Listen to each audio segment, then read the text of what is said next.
friends. This is Mrs. Miller, and today we are going to be talking about the Romantic movement. Now, in a different video, we're going to talk about how um, that applies specifically to music and how that all works. But to understand how it's working in music, it's a good idea to start with the movement as a whole. So that's where we're going to start today. So, Romanticism, era versus movement. So before now we've talked about like the classical era, which pretty much had like it started in about this date and ended about this date. Like there's specific time periods. Sorry about that. But the the whole idea of Romanticism is not limited to a specific time period. Okay, it's more about the kinds of ideas they use. So there you had composers who wrote in the classical era, but they started using those romantic styles, specifically Beethoven. He was the one who we talked about was like, he was the bridge between classical era and romanticism. The first stuff he wrote was really in that classical style, but the last stuff he wrote was really in the romantic style. So it wasn't really about a time period. And you had people who, after romanticism was kind of not the thing anymore, they still wrote in the romantic style. So it's not so much about dates, it's about the kinds of ideas. Okay? Um, so you have the origin of the term zeitgeist, which concerns the spirit of the age. So the popular ideas and beliefs of any given time. So usually say it's part of the zeitgeist. So if I was talking about, well, at least here in 2020, talking about memes, you would know what that was because that's part of the zeitgeist. People know about it. Now, if you went back to the 70s and you said, oh yeah, I saw this cool meme, people would be like, what's a meme?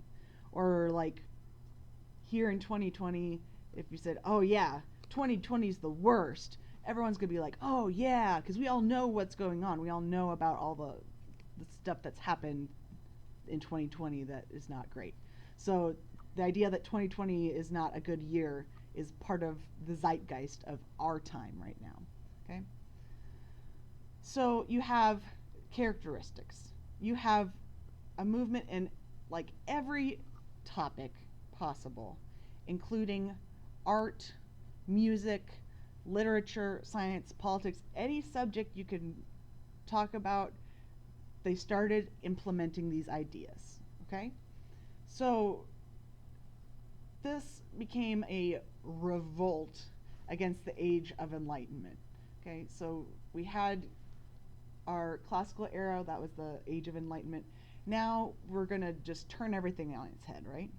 So at this point we have the Industrial Revolution, and so we have all these steam powered machines. You have these big factories opening up that are mass producing things. You have a lot of people moving to the city so they can do those jobs and everything. But it gets to the point where you have so many people in the same space and things are getting really dirty with coal and all this stuff. And so people start to literally feel trapped. Like the walls are closing in on them. Okay? And people began to be frustrated with the rules of society. They're like, well, why do I have to follow those rules? In my opinion, the romantic movement is all about like being hipster and being whiny. Like, why do I have to follow the rules? Like they start looking at the rules of society and they're like, why do we even do that? Okay? So you have no rules. Okay? It criticizes the past instead of idolizing it. Instead of being like, oh, the Greeks and Romans had these great ideas, and they're like, oh, well, the Greeks and Romans were wrong about this and this and this and this and this. So they're more looking at the past and finding all the things that are wrong with it instead of looking at the past and being like, oh, hey, that's a cool thing they had. They they threw away traditional morals and rules. So it's like, well, you say that doing this is wrong, but like, is it really wrong? Like, who says that that makes it wrong? Like, man. So, so they're starting to question everything about the rules that they followed for so long, okay? And they really didn't believe in objective truth. So we get the kind of alternative facts kind of idea. So instead of it being like 2 plus 2 is 4, it's more of like, well, you see, I feel like 2 plus 2 is actually 5 because one time I counted and I had 2 and 2, and then I counted again and it was 5. And so I believe that 2 plus 2 equals 5. Like, it's all about what you feel and what you've experienced, not what's actually true. So that everything is all objective, okay? So everything becomes around about originality, okay? So it is the most important thing. Like, you have all these people who maybe they're really wonderful artists or wonderful whatever, but if it's not absolutely new, it's like, oh, well, that's stupid. We've already seen stuff like that, okay? The kind of the whole hipster thing of like, I knew this before it was cool. Oh, you're doing that? Well, we already knew about that, so that can't be cool anymore, okay? They had this idea that there should be no influences from any source, including society, family, the church, which is not really something that is physically possible to do as a human being. Everything you say and do and everything there's things in your life that have influenced the choices you make. But they started making an effort to say, I'm not going to look at the things that like I was brought up with, or I'm not going to look at what the church did. I'm going to come up with things that are completely new. Okay? So they had the concept of genius, which came to mean creation from nothingness. So right now we think of genius as just someone who's really smart. But back then it specifically had to do with coming up with something that was absolutely brand spanking new. You could know all sorts of things, but they wouldn't consider you a genius because they were things that people already knew. It has to be something that's absolutely new. Okay?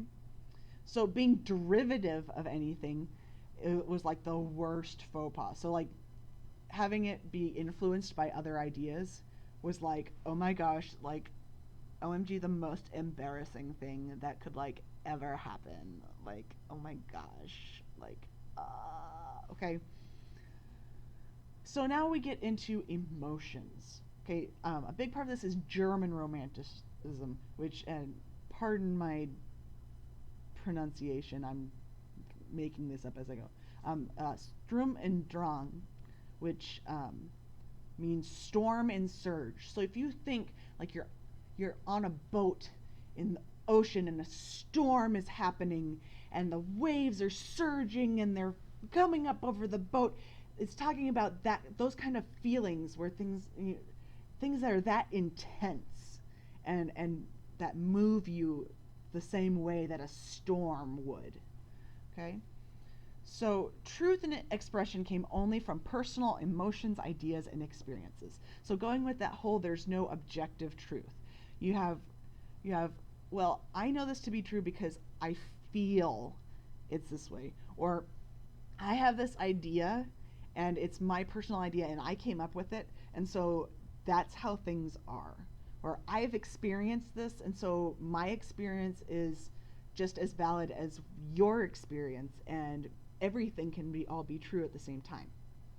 Okay? Everything is subjective versus objective. So like if I give an objective test, it's like, okay, here's a multiple choice test. Did you get it right? Yes or no? Whereas if I give a subjective test, that's like when I'm teaching choir and I go around and I write down, yes, this person's doing a good job. I'm not necessarily like doing a yes or no kind of thing. It's with my experience, I know that someone that is your age should be able to do these things, and I'm making a judgment call to say that yes, you're doing a good job. So it's not necessarily based on a yes or no thing. It's about just making your own decision about things. Okay? Everything is about intense emotion, and the more intense the better. And they start getting into different emotions, because it's not just about like happy emotions, or oh, it's happy, or it's sad, or they're getting into more complex emotions like apprehension or tension or fear, getting into these more visceral emotions that you really feel in your body, right? Okay. So even though they're all like, we don't have influences from anything because we're so cool, they actually did have influences from things. There was things in history that influenced what they did. So I really liked the idea of medieval things, including the ideas of chivalrous romance and all-engulfing love. So you have the princess who has her handkerchief, and the knight takes it and wears it next to his heart during battle as a token of her love. This that kind of thing.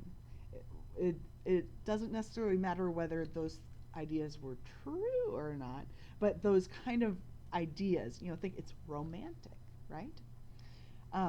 They used a lot of classical mythology. So, you have the Greek and Roman mythology that we're all used to, but now they're getting into more like Germanic mythology, and they're getting a lot into Norse mythology. They really like Norse mythology, so Thor and all those things, right? Okay, and they have this really deep respect for nature. So you have people who are going out and are like, I'm going to spend a year living in nature and not communicating with anyone, and I'm just going to, write down everything that happens. Cool. So that's a thing. They really start getting in touch with the world around them. Okay? So you have this focus on nationalism. Okay, now we got to be careful when we talk about nationalism, because these days the word nationalism has taken on a kind of negative connotation. And it doesn't have to be, but it can be. Okay? So nationalism is finding identity and pride through a specific culture. So if, for example, for me, the vast majority of my heritage comes from German families. My maiden name was Marxhausen. My grandma's maiden name was Steinbrück. My mom's maiden name was Weinhold. I'm a direct descendant of people who came from Germany, came up the Mississippi River, and started the Lutheran Church Missouri Synod. Like, so much of my heritage is German.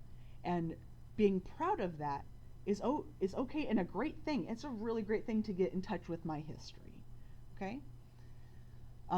So they start researching all of these traditional or noble ideas and customs. A really good example of this, not necessarily a time period thing, but an idea of it. You have Kadai, who is a Hungarian, and what he did is he went all throughout Hungary, and he went to like every little village and town, and he said, okay, sing me all the songs that all your little kids sing.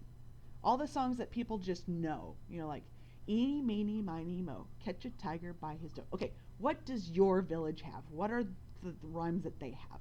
And he made recordings of all of these, and he wrote them all down, and then he was able to come back and put together a thing where he's like, these are Hungarian songs. And then he did a whole thing about how you should learn music like through the songs that your culture came up with. And that's a whole different thing. But this whole idea of him going out and finding out these little bits and pieces of information from his traditions and his culture, this is really a big part of it. Okay? So it's this idea of, oh, it's noble, which kind of clashes with that idea of like, like criticizing the past, but that's more criticizing the past of other people versus like your people. So yeah, double standard, we won't worry about it too much, right? Okay, so this creates a great political upheaval because you have lots of cultural groups that want to be their own nations, right? So you have different cultural groups that maybe are ruled over by one country, but they identify as a different group of people because they have a different group of traditions.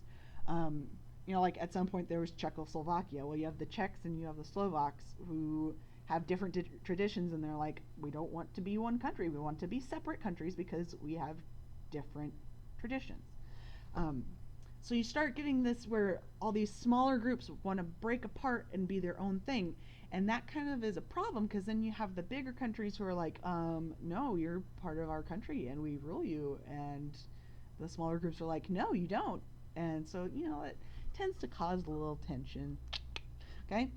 Um, so when nationalism is is just unchecked and goes the wrong way, it can lead to a lot of bad things.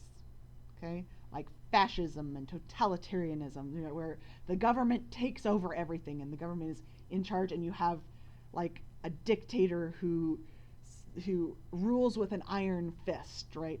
So basically, both world wars end up happening because of misplaced nationalism, where it's, well, our country traditionally stands with these people who stand with these people, but then we have this, and that was World War One. And then you get to World War Two, where you have the Nazis who are saying our German area and culture is literally the best and everyone else is awful. That's where nationalism is bad. Okay? When you're saying, I have this culture, I'm proud of it, it's cool, do that.